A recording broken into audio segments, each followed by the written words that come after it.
Dear viewers, usually when I present a book review, I jot down my thoughts on a piece of paper in order to have some semblance of a structure and an outline map of the points that I wish to include in the book review. But this one time, there was no need for that. All I had to do was to impose a certain amount of restraint so that I don't go on and on about the book. Such has been its impact on my mind and on my life.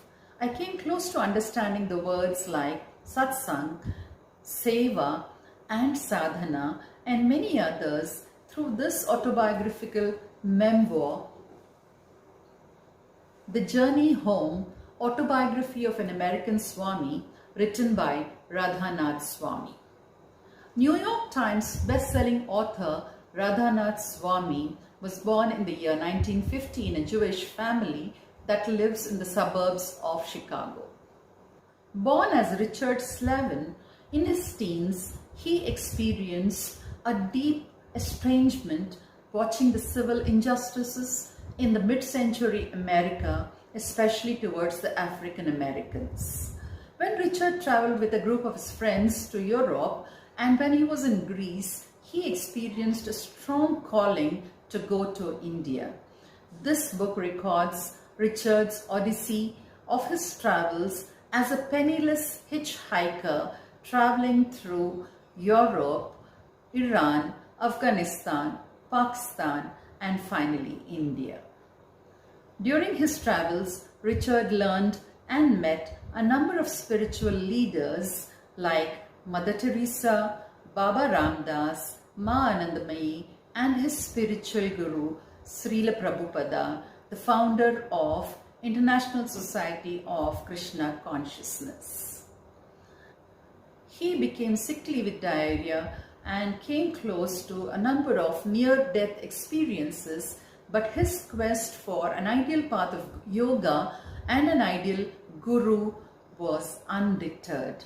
Emaciated and covered with dust, he finally reached the Indian borders only to be rejected by the immigration guard there, telling him that there were a number of beggars in India and that he did not wish to add to that number.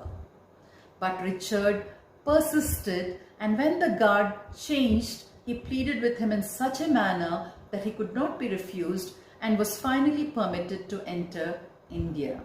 And that is when he felt that he was finally home. Richard traveled from the Himalayas to Goa, Mumbai, Calcutta, Ayodhya, Mathura, and Vrindavan. One day, Richard was looking at various pictures of Indian deities and he felt drawn to one particular picture. This was the picture of a blue boy with a flute in his hand and a feather peacock in his hair. He carried that picture with him throughout for the rest of his time. At Vrindavan, Richard found Srila Prabhupada to be his ideal guru and Bhakti Yoga to be his path of yoga. He also got the answers for who that blue boy was in the picture. At the age of 31, Richard Slavin took monastic views and came to be known as Radhanath Swami. Published in the year 2008, this book has been translated into more than 20 languages. Radhanath Swami's most endearing stories come from his time spent with unknown but enlightened souls who served with humility and sincerity. Today, Radhanath Swami travels all through India, Europe, and North America, sharing his teachings of Bhakti Yoga and chanting the Mahamantra Hare Krishna.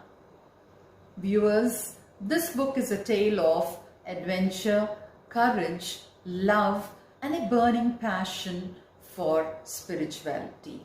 I really loved this book for it was both interesting as well as inspiring.